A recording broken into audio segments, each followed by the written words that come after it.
Well, hey there, guys. Greetings and salutations, and welcome back to the channel here for our weekly The Last of Us open spoiler discussion, talking about episode 4 of The Last of Us, which aired for us last night.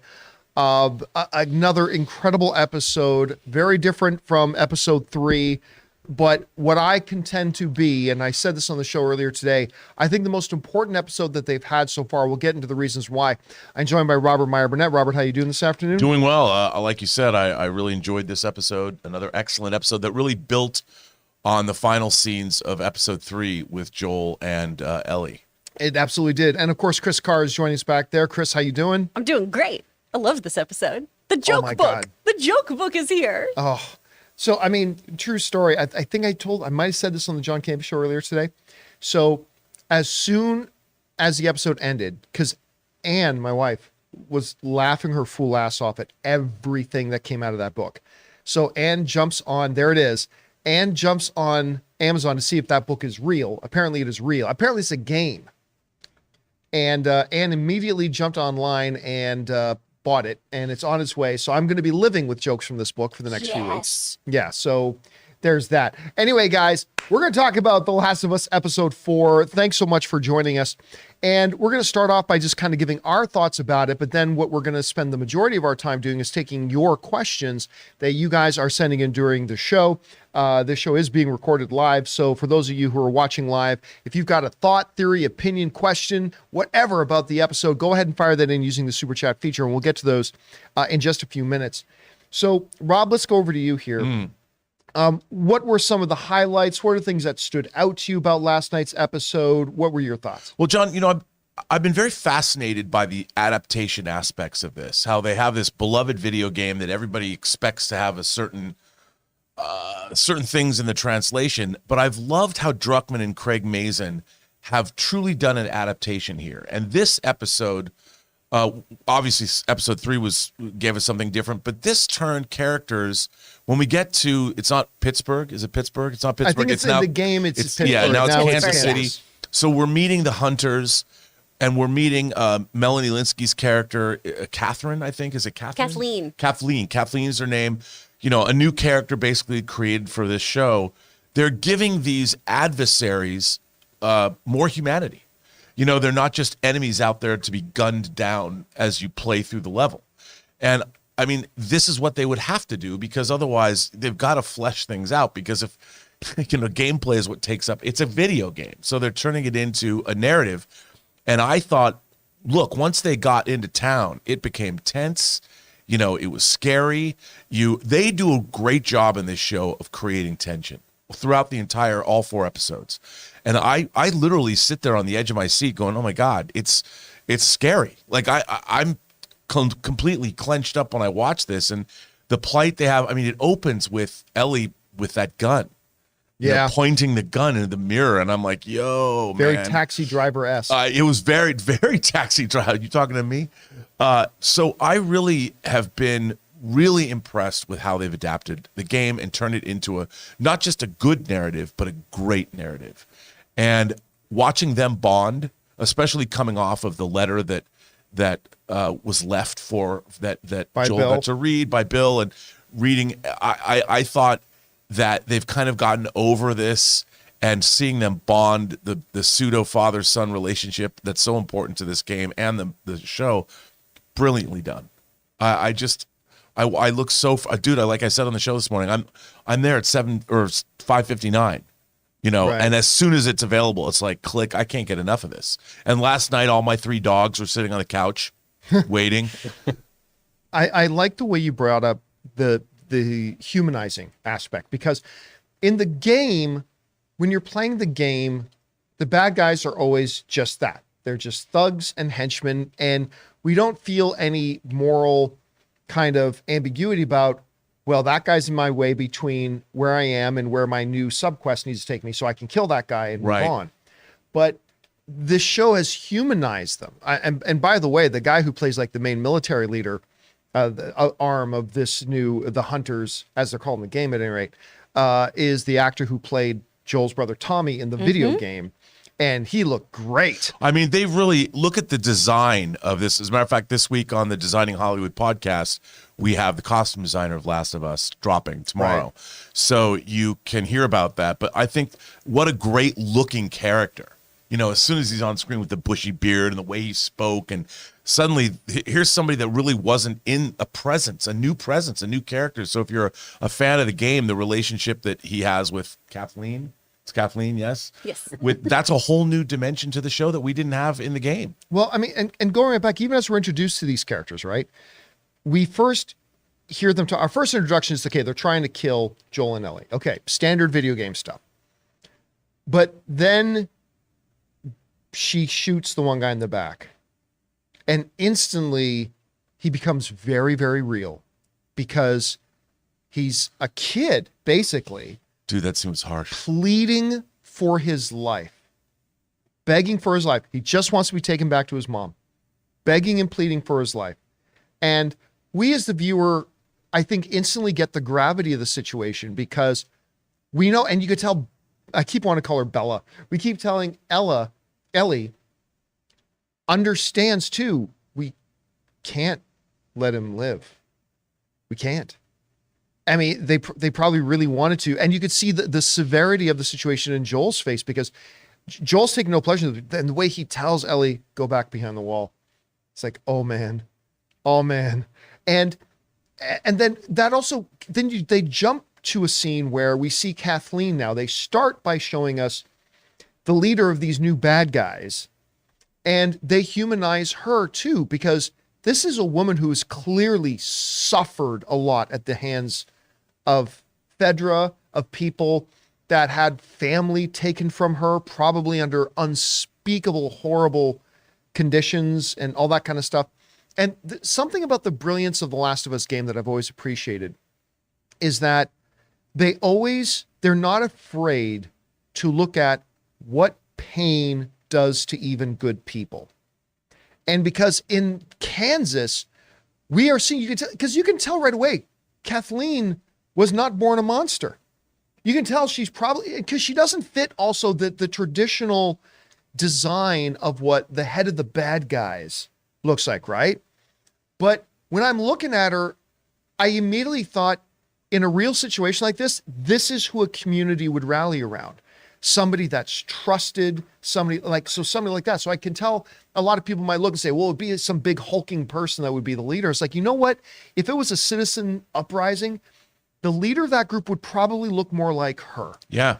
The person that people know and trust and admire and all that kind of stuff. And so they instantly humanize her too. Before we see her do one mean thing, they show us a woman who's been broken, a woman who's in pain, and a woman who suffered badly. And then when you see what she ends up doing to the doctor, I delivered you.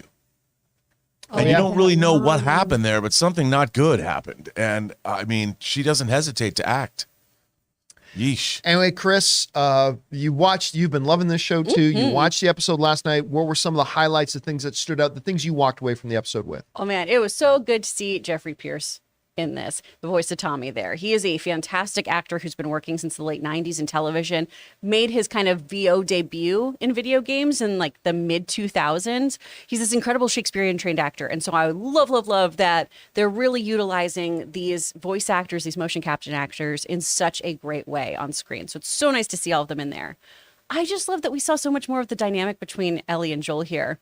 That scarecrow joke where Joel just rolls over and starts laughing and they're all talking about how stupid it is. That's such a pure, wonderful moment. And it's really building that relationship. And it was so nice to see that because, they wrote in on the main show this morning. That's the story. That's the whole point of this, is this bond between these two people. And that's really where all the motivation for this whole narrative comes from, is rooting for these two people, this unlikely pair, to make it through and survive and have a reason to want to survive. So it was really, really great to see all of that. And I was just really proud of myself for at the same time saying, why are these pages stuck together? I was like, yes, nailed it. I was eating my mushroom risotto and was like, ha, I know this game too well. But the scarecrow moment, the scarecrow joke moment was key because we were talking about this morning. That's the whole thing. If they don't nail if Bella Ramsey and Pedro Pascal do not nail the chemistry and bond between Joel and Ellie, then this show becomes destined to be a good but pretty standard zombie apocalypse fair story, right? And they had to nail that. And oh my God, they didn't. And where you really see it start, I think, is the Scarecrow joke moment, because it was that moment that Joel, for the first time, made a decision to engage. Because she tells the joke, why does the Scarecrow get the award? And you can tell Joel's thinking about answering it because he was outstanding in his field. The moment he says that, you can tell he's opened up a little part of himself to her now.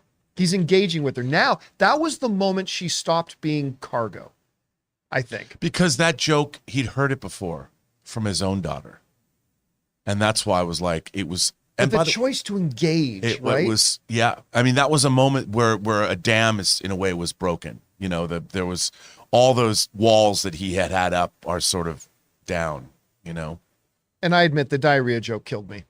Oh my God. I didn't see it coming. I thought this is gonna be something that running in the family because it runs in your genes. I'm like, and then again, that was the next door being opened, because now you see in the midst of they're running for their lives, they're in danger, and yet they're sharing a moment of laughing together.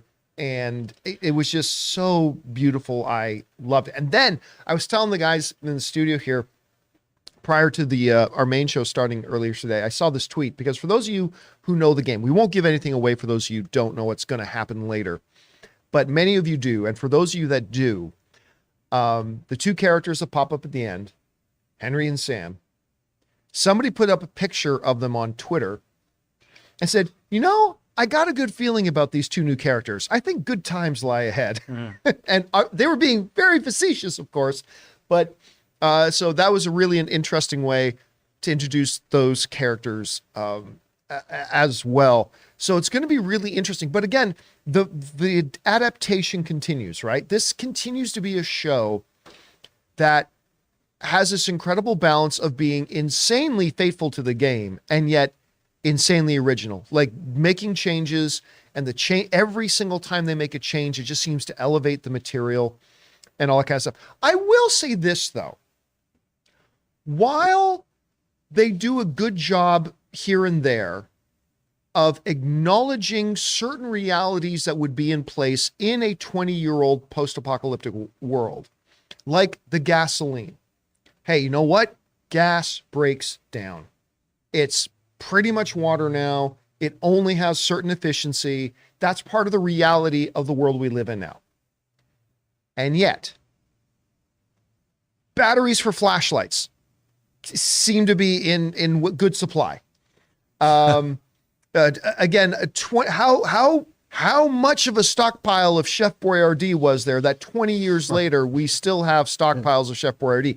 So I mean, there comes a moment where it's like, I'm off wondering myself, they really should address that. How is that stuff still available? But whatever, they're addressing some of it, they're not addressing some others. And then, as Taylor just had up on the screen here, for many people, the big mystery. What the hell is that? What is under the rocks? Is it who are the two demigods or gods in Ghostbusters? Zool, that's right. There is no Dana, there is only Zool. Zool is about to wake up under there, and of course, Is that good? Yeah. for people who know the game, we are all making the assumption here this is a bloater. Yeah. Under there. That's at least what we're guessing, getting ready to break out. So there's, again, they're heightening. Yeah, there it is. That is what's going to come up from under the pavement right there. Zool is coming up from under the pavement. But I mean, again, every step they're heightening things. The stakes get higher and all that kind of stuff. We met the clickers. We obviously, first we had the infected, then we had the clickers. Now we're going to come across that. But at the end of the day, the biggest enemy is people. And that is like, oh my God, the philosophy of it, all that kind of stuff. What happens when our backs are against the wall and what we turn into. And again, they're humanizing even the bad guys by showing us it's a result of pain. It's a result of loss. It's a result of damage we've taken. And because you could tell these people were probably all really good people at one point, right? You can just, they probably were. And you know what? In the post-show commentary with Mason and Druckmann, one of the two of them mentions world history is filled with examples of people who rise up against an oppressive authority only then to turn out to be just as bad as the oppressive authority that they overran or that they, overruled. I thought that was a profound impact. And because, like, what happens when the people who have been hurt are now in charge? They run things as people who were hurt. And that's going to lead to bad things too. Anyway, just crazy, crazy stuff. I don't know, either one of you guys, before we head in to start taking the questions, any other observations or thoughts that you guys had? No, just that, again, the sense of dread that they can evoke in these episodes. I like it because I'm a horror fan. You don't get that very much anymore. It's hard to elicit that sense of dread. And I watched this show as soon as, watching them, they took me from traveling around the highways. But when we got into that city, dude, I'm like, I was tense for the last half of this episode. Yeah. Like I was scared. All right. Well, guys, that's our quick thoughts on this thing. Let's now spend the rest of our time here together, hearing from you, getting your perspectives, thoughts, theories, opinions, and questions about episode 4 of The Last of Us. So let's dive into it right now. Chris, what do we got up first? From Ryan Launer, John's personal hell, stuck with a kid who loves puns in a world where Man of Steel was never made. It doesn't sound like a world I want to live in, Rob. Not a world I want to live in. All right, what's next? From Mike's Movie Madness, Pedro was doing such amazing subtle acting in this episode. You could see in his face every time Ellie made a pun, he was fighting back the joy because Ellie is starting to remind him of Sarah. And that scares the hell out of him, and he doesn't want to get close to her at all. There's a great moment that really highlights what you were just pointing out, where they're camping outside, and Bella asks, like, they're not going to find us here, right? And there's this subtle concern on Joel's face as he says, no, they're not going to find us. But his eyes don't close. And you can tell that thought is now haunting him. And in the middle of the night, as the camera pulls back, we see he's not sleeping. He's standing up and watching out. I mean, it's just little subtle things like that that give us a deeper understanding of the characters, a deeper understanding of the world that they're living in. Were absolutely phenomenal. And you're right.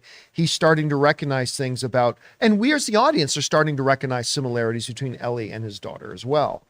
And that is both a liberating thing for Joel and an incredibly hard thing for Joel, because he spent the last 20 years trying to forget the world that was, because the world that was to him was his daughter.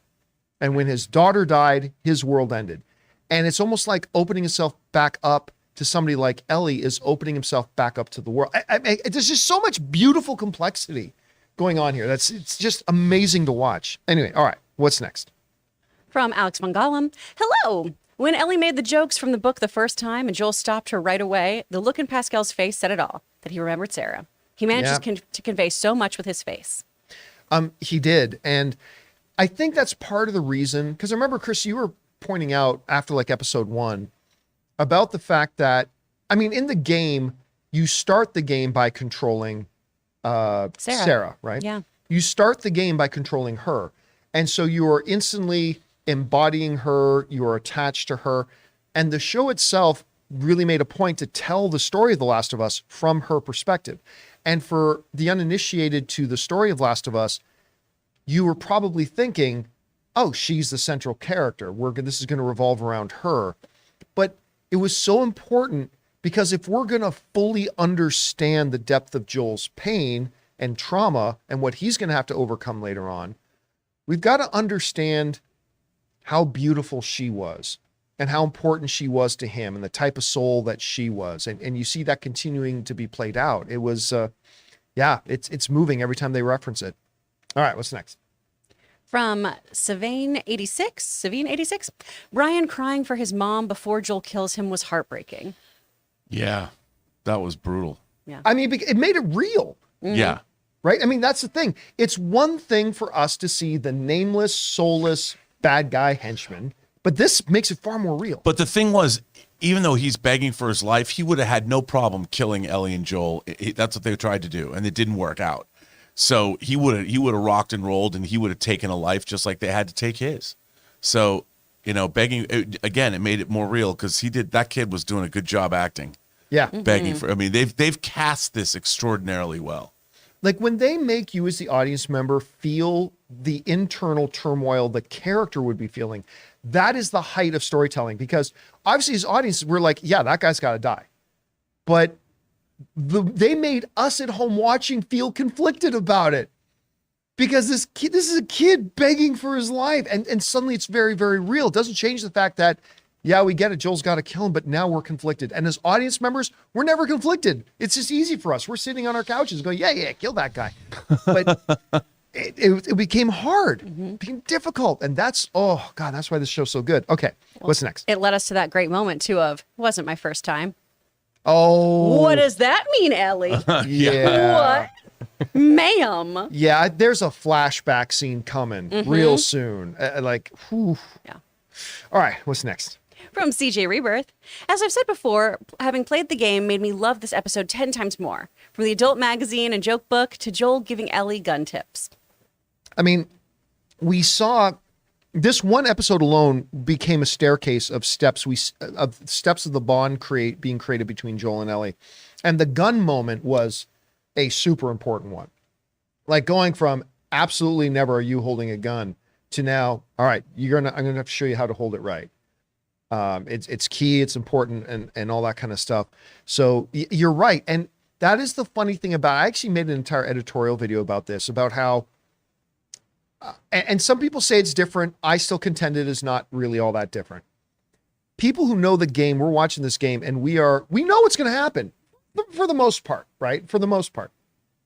And yet knowing what happens, the fact that a lot of us who understand the game and know the game are already spoiled because we know it's coming, it is taking none of the impact away. Yeah. Like when she's got the Dirty Man magazine in the back seat and she makes that line, that's exactly lifted out of the game. I knew the line and I still reacted to it incredibly. She goes, that is right there. How the hell would he even walk around with that thing? That is a direct, then you see the shot from the actual show. That is a direct take from the game. We knew it was coming, but it didn't lose any of its potency.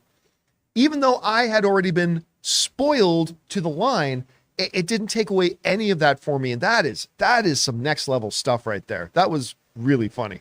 All right, what's next? From Kenneth Colton. What a bonus to get episode 5 early this Friday.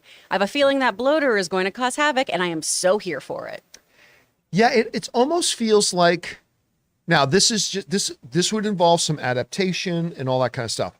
I wonder, oh my God, look at that. I wonder what it kind of sounded like. But as soon as Doomsday showed up, they had to work together.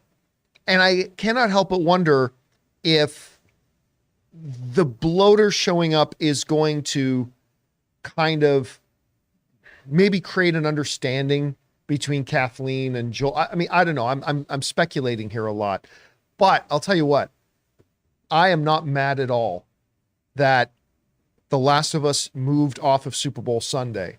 I would have been mad if they pushed the show to Monday, but the fact that they moved it 2 days early and that we are now just 4 sleeps away from getting to watch the next episode of The Last of Us. But then we're more than halfway through the show.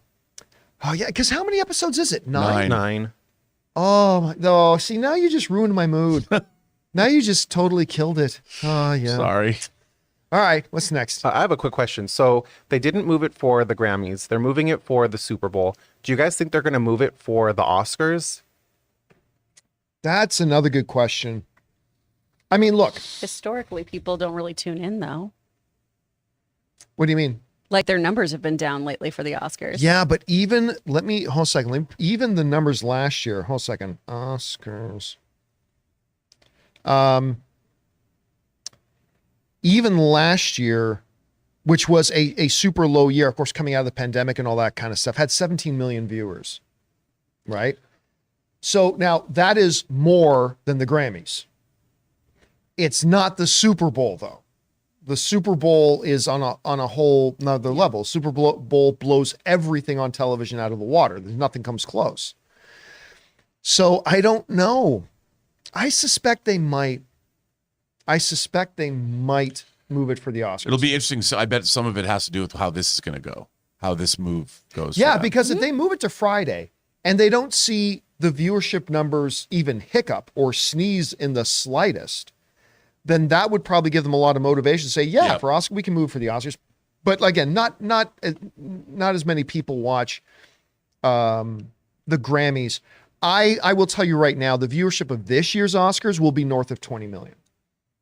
I mean, when you look, especially when you look at the lineup in the movies, and the fact that the movies are now returning, you see the lineup of the Best Picture nominees, all that kind of stuff. I think you're going to see the viewership of the Oscars go over 20 million. So that's something they're going to wrestle with. If it kills the numbers next week with the Friday episode, they may say, screw it, we'll just keep it on Sunday and go. If they see that the results are perfectly good, I think we may see them move it. But wait a second, wouldn't Oscar Sunday be the finale?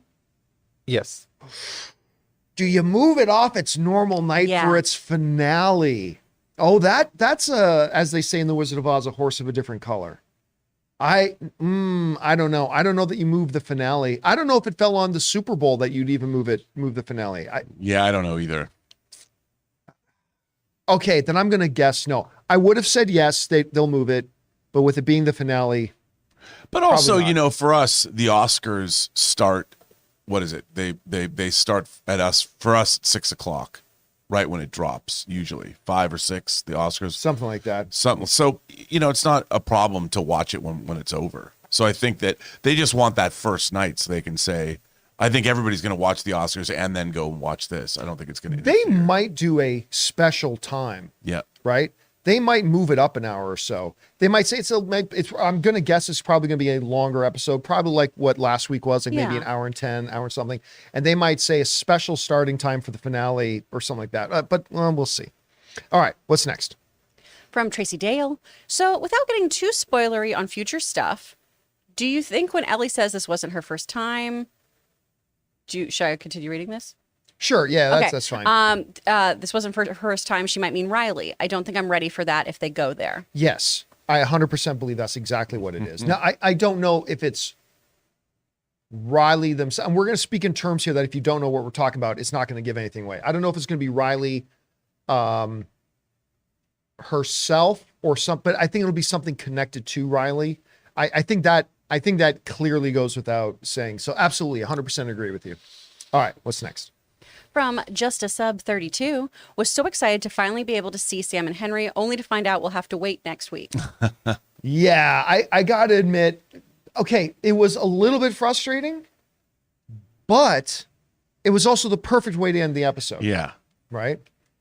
You end the episode with the slight crack in the door of what's coming next.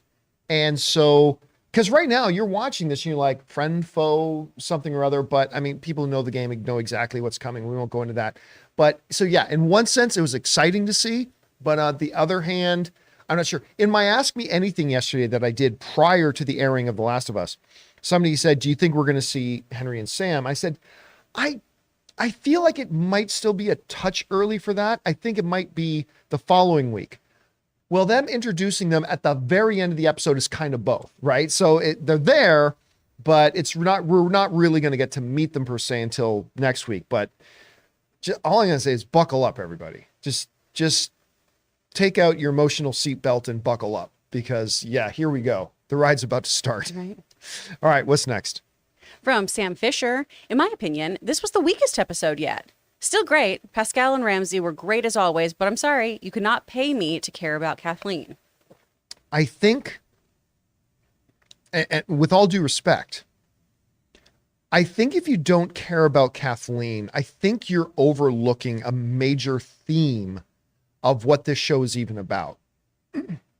And what I think about the story of the game was about, which is, especially as you go into The Last of Us Part 2, the effect that pain has on even good people and what happens to good people when subjected to enough pain and enough suffering and enough loss.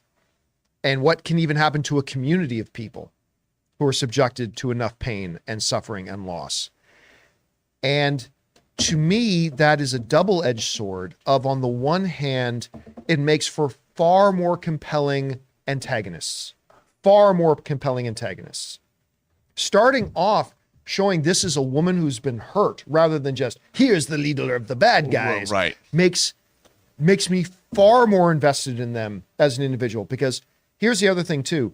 Somebody acting out of evil is not as threatening to me or as worrisome to me as somebody acting out of pain. That to me is far more worrisome. It's way more dangerous. You're not calculated. When you're emotional, you're going to do anything. You'll fly off the handle. Yeah. You'll go shoot a doctor because you're in a bad mood. Yeah. I think I am far more concerned about, let's put it this way. I'm far more concerned about her than I was about Negan.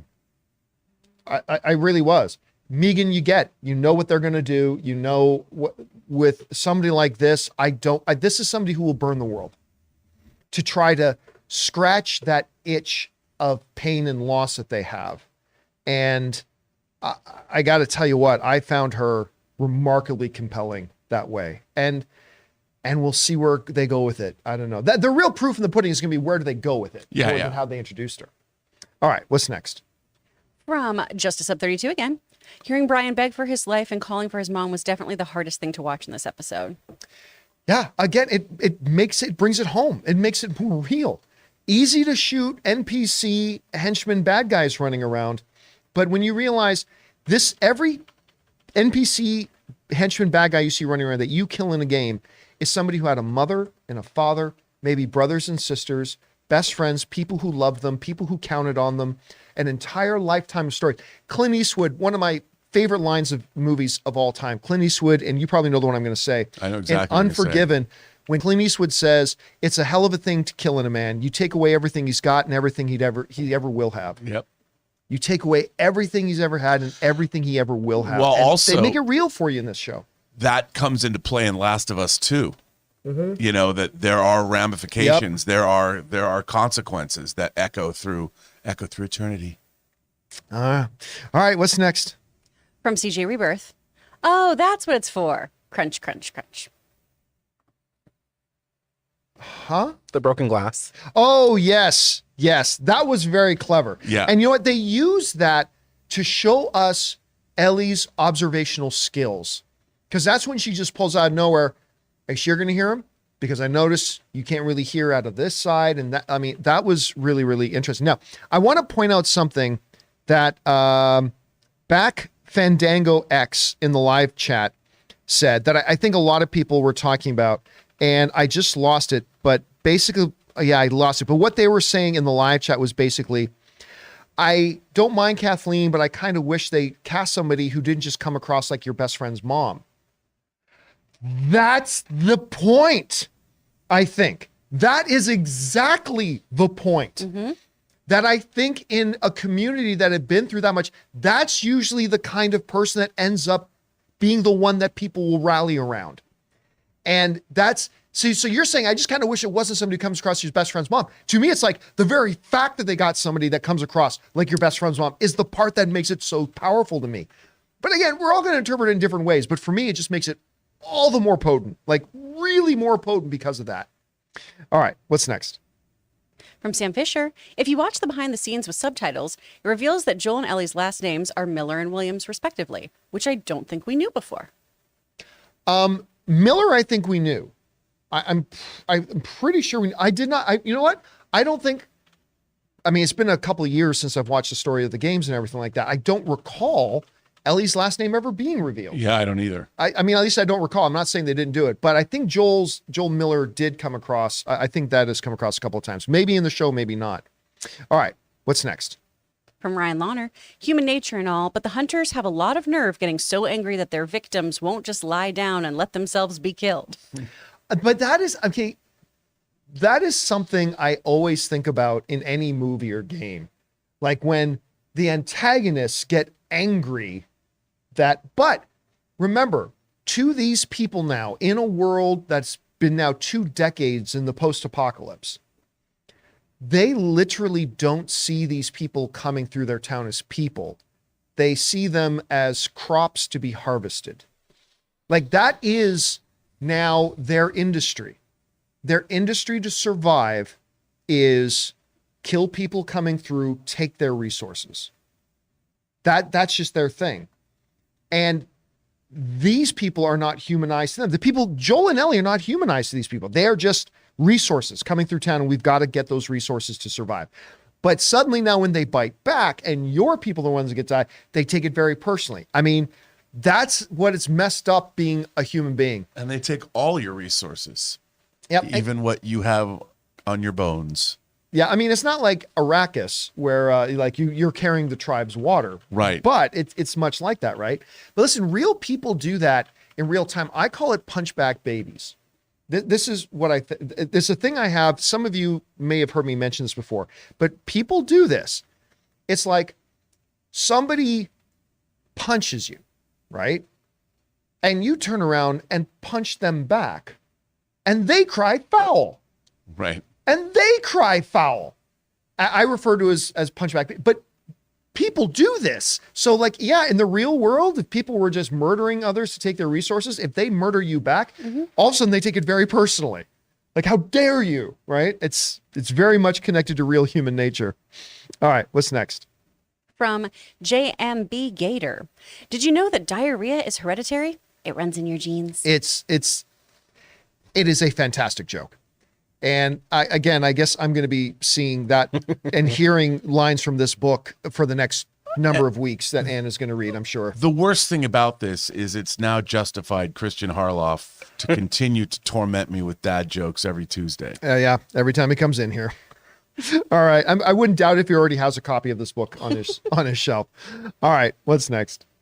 From Dumbledore, after constantly getting rejected by Charlie on 2.5 Men, Rose become an anti-Fedra terrorist resistance leader. Talk about character development. I'll tell you what. I mean, that Bill was absolutely Ron Swanson.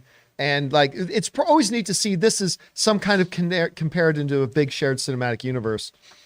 But yeah, listen, if people rise up, again, we go back to what the showrunner said. We often see that people who rise up against oppressive authorities end up being just as bad as the oppressive authorities, just in different ways, but they'll never see themselves as bad. They'll see themselves as doing what is necessary. And like that one scene when they sent out hunting parties to get anybody who was sympathizers with Fedra, like, because I in my head canon now, and I don't know if you guys agree, in my head canon, the doctor that she ultimately murders, the doctor who delivered her as a baby, he probably was just doing what everybody else was doing, which is doing what he needed to do to survive, right? Like, and so they did what they had to do to survive. But doing what you needed to do to survive is going to put you in the shit books of somebody else. If they come to power, now they have, and now you're the enemy and you're dead meat. And clearly, Henry did something. Now, Henry was obviously a part of this community at some point because Kathleen knows Sam, apparently. Like, he won't do anything that will endanger Sam. So clearly something here broke serious bonds that led to her brother getting killed, I suppose. So interesting. Okay, listen, guys, we still have more questions to get to. But before we do, we're going to take just a quick break here for just a moment and thank a couple of the sponsors of our video here today, the folks over at HelloFresh and DraftKings. With HelloFresh, you get farm-fresh, pre-portioned ingredients and seasonal recipes delivered right to your doorstep. Skip trips to the grocery store and count on HelloFresh to make home cooking easy, fun, and affordable. And that's why it's America's #1 meal kit. Guys, it's the new year. Do you remember those New Year's goals you promised yourself you'd stick to? HelloFresh is here to help you eat better by delivering fresh ingredients and easy recipes right to your door, taking the hassle out of dinner time. Looking for an easy way to eat well and save money? Cut back on expensive takeout and delivery and get started with HelloFresh. You'll love how fast, easy, and affordable it is to whip up a restaurant-quality meal right in your own kitchen. My wife Ann and I have been constantly impressed by HelloFresh. Not only how absolutely delicious the food is, but how easy it is to prepare and how much fun we have doing it. Go to HelloFresh.com/Campea65 and use the code Campea65 for 65% off plus free shipping. That's HelloFresh.com/Campea65 and use the promo code Campea65 for 65% off plus free shipping. HelloFresh, America's #1 meal kit. Guys, we want to take a second to thank a sponsor of this video, DraftKings. Are you ready for the biggest Sunday in sports? DraftKings Sportsbook, an official sports betting partner of Super Bowl LVII, has all the Super Bowl action you need. New customers can bet just $5 and get $200 in bonus bets instantly. Plus, All customers can get in on the Super Bowl 57 excitement with DraftKings Happy Hour Super Boosts. Check the DraftKings Sportsbook app every day between 6 p.m. and 9 p.m. Eastern Standard Time to see what prop bet will be boosted. Going into Super Bowl 57, I think you got to look at the Philadelphia Eagles as taking home the big prize. Keep your eye on Jalen Hurts. He's going to be the difference maker in the game. So guys, download the DraftKings Sportsbook app and use the code Campea. New customers can bet $5 on Super Bowl 57 and get 200 in bonus bets instantly. Only at DraftKings Sportsbook with the code Campea. Minimum age and eligibility restrictions apply. See show notes for details. And thank you to our friends at HelloFresh and DraftKings for sponsoring this episode. By the way, guys, just to let you guys know, when you support and try out our sponsors, you're actually supporting us. So make sure you look down in the description of this video and support HelloFresh and DraftKings. And thank you again to them for sponsoring this show. All right, with that down out of the way, let's get back to your live questions here, shall we? Chris, what do we got up here next? From Alpha Odrago, maybe just me, but it feels like this Ellie wouldn't resent Joel for what's coming. On the other hand, I totally buy she'd do what she does in part 2. Nice and again, vague. We are not going to talk about, we're not going to get into what's coming and all this kind of stuff. It's just that I feel like all the groundwork they're laying, everything that actually, you look at things, episode 4 was the payoff of a number of things they were laying groundwork for in episode 1. And episode 2. We're already seeing some of the manifestation of the groundwork laid in the Bill and Frank episode as well. And stuff they've done here will pay off in future episodes. So including that, but again, we can't go into that stuff right now. All right, what's next? From Walter Whitewalker, great in Yellow Jackets, but not sure Linsky was the right casting here. Her voice almost seems too wholesome, if that makes sense. Great episode, though. Again, that is exactly why she was the perfect casting. Yeah. That's why. If you like, take the stereotypes. This show is a constant reminder. Take the stereotypes in your head and throw them out. Because in a community like this, in a place like Kansas, that is totally the kind of woman that people would rally around. The one that's trusted, that people know, that they believe in. And that's the person who it would be. I really believe that. This isn't some paramilitary organization that made a bid for power. This is a group of people who got fed up with being oppressed by what Fedra, living under the oppression of Fedra. And the person they rallied around was the one that everybody knew and trusted. To me, that made her perfect. Again, it's not the movie Hollywood stereotype. Sure. Sure, it's not. That's what we expect to see. We expect to see the movie Hollywood stereotype. But in real life, it probably would be exactly that person, I think. All right, what's next? From Suthius, I'm sure I'm not the only one who caught this, but cool little shout out to Underworld and Matchstick Men on that theater's marquee when they got lost. Yep. Oh, I missed it. I saw that. Yep. Because that's what was playing in Was 2000. it 2003? Yeah. Is that when Underworld came out? Yeah.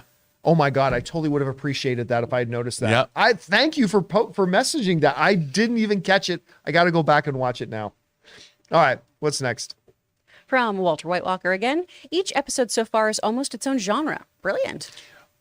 I agree with that. I think that's exactly, I think that's one of the joys of this show. And if they, I don't know if that was necessarily conscious, but I think in a way it was, because they're giving us a different feeling. This show could have felt very monotone, if that makes any sense, if they had followed the game directly. The fact that they've added emotional colors to this, like even the way that last week you're in Mayberry RFD, you're in this and now you're in this destroyed city. So the milieu is very different from every episode. The only constant's Joel and Ellie, and I love what they've done, because this does feel very, very different. I mean, obviously, when they left the zone, I say DMZ, but when they left Boston, it has that feel because the world has collapsed. But with all of these other people in it, and you see how they've set things up, I think every episode they're consciously making it different. And I love the idea that it is different genres. I mean, who would have thought we would have had a romance, a 20-year romance in a Last of Us TV show? All right, what's next? From Bert, was I the only one that got "Are you talking to me?" Travis Bickle vibes from Ellie in the opening said it. scene? Yep. Her green military jacket punctuated homage. Yeah, no, there was totally a taxi driver situation there, right? Gun in hand, preparing like how she's going to come across as, the tough guy per Yeah. se. It was, but again, I love the fact that they don't let us lose sight that she's a kid, because, again, a lesser storyteller would do something along the lines of, she's just this brash, fearless, whatever. But then the moment she has to step behind the wall, she has to fight back the tears. And we are reminded about both sides of the character. And I think that's just What great. I also thought was great was they showed her with bullets loading, unloading. And, I've always hated it when characters are first handed a gun and then they can suddenly use the gun. Yeah. It showed that she knew her way around that weapon. Yeah. It was telling us a part of the story. Yes. By her doing it. They're telling us, again, and this is something the show's done great. They show, don't tell. Right. And the whole thing that they tell us a story that she has had to use a gun before. She has had to use weapons before, and without actually saying it out loud. And I thought that was really, really smart. Really good. All right. What's next? From Sam Fisher, I'm so glad they included the joke book. Diarrhea, it runs in your genes. It was such a great moment of relief. The diarrhea or the joke? Yeah, it was great. We see them sharing a moment together, which was really important and really, really key. So yeah, that was absolutely key. All right. Now